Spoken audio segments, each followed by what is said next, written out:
Abraham and Isaac, a mountain of faith. When trust meets the unthinkable, the morning broke quiet and clear. The sun had barely touched the horizon when Abraham rose from his tent, eyes heavy with the weight of what God had said. His son Isaac was still sleeping, the child of promise, the laughter in his old age. But today was not a day for laughter. Today was a test like no other, a test that pierced the heart of a father and the soul of a believer. A shocking command: take your son, your only son, whom you love, Isaac, and go to the region of Moriah. Sacrifice him there as a burnt offering on a mountain I will show you. Genesis 22:2. It was not the kind of command one can misunderstand.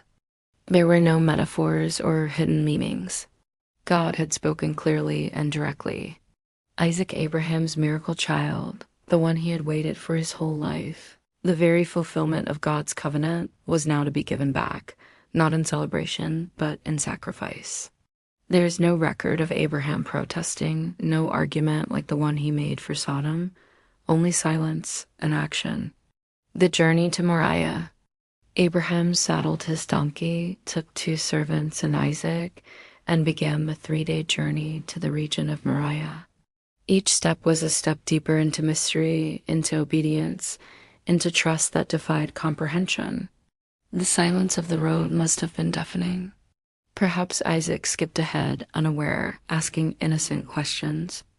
Perhaps Abraham rehearsed the promise over and over in his mind. Through Isaac, your offspring will be reckoned. And yet God had not asked for that very son. Was this the end of the promise, or was it a beginning yet unseen? The Lord will provide. On the 3rd day, Abraham saw the mountain in the distance. He told his servants, "Stay here with the donkey while I and the boy go over there. We will worship, and then we will come back to you." Genesis 22:5, we will come back. Faith spoke even when logic faltered.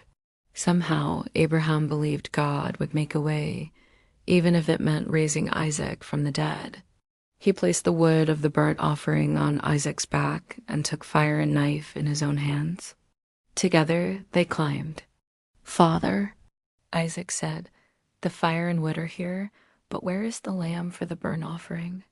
Abraham answered, his voice steady, "God himself will provide the lamb." The altar and the knife, they reached the summit.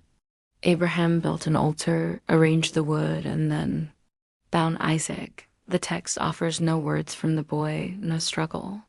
Isaac's trust in his father was total. Abraham laid his son on the altar, raised the knife, and at that very moment, "Abraham, Abraham!" The angel of the Lord called from heaven. Abraham froze. "Do not lay a hand on the boy.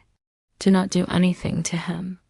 Now I know that you fear God because you have not withheld from me your son, your only son." Relief, holy fear, all must have rushed into Abraham's chest at once. He turned, and there in the thicket was a ram, caught by its horns. Abraham took the ram and sacrificed it instead of Isaac. Yahweh Yireh, the Lord will provide, Abraham named the mountain. Yahweh Yireh, the Lord will provide, a name that would echo through generations. The angel called again, confirming the promise. "Because you have done this and have not withheld your son, your only son, I will surely bless you. Through your offspring, all nations on earth will be blessed, because you have obeyed me." The covenant was not only reaffirmed, it was deepened. God had tested Abraham's heart, and in return, Abraham received a vision of God's own, a God who does not delight in child sacrifice, but who provides, who intervenes, and who ultimately fulfills his promises through radical grace. Themes that resonate through time. 1. Trust beyond understanding. Abraham's obedience wasn't blind, it was faith-filled. He believed in the character of God, even when the command seemed to contradict the promise. 2. Sacrifice and surrender. Abraham was willing to give up the most precious thing in his life. True faith often means putting God above even the gifts he gives. 3. God's provision at the critical moment. God provided a ram in place of Isaac. This moment foreshadows countless future acts of divine substitution culminating in Christian theology with the sacrifice of Christ. Echoes across scripture and tradition in Christianity, this story is seen as a powerful foreshadowing of the crucifixion of Jesus, God's own Son offered on another hill for the salvation of the world. In Judaism, the binding of Isaac, the Akedah, is a central theme of trust and covenant, especially remembered during Rosh Hashanah. In Islam, the story is commemorated during Eid al-Adha, although Islamic tradition often names Ishmael, not Isaac, as the son in the narrative, focusing on submission, Islam, to God's will. Conclusion: the mountain still speaks. The story of Abraham and Isaac on Mount Moriah is not just a tale from ancient pages. It is a mirror for every heart that has ever wrestled with obedience, every soul that has stood trembling at the edge of surrender, and every voice that has whispered, "Where is the Lamb?" And the answer, again and again, is the same: the Lord will provide.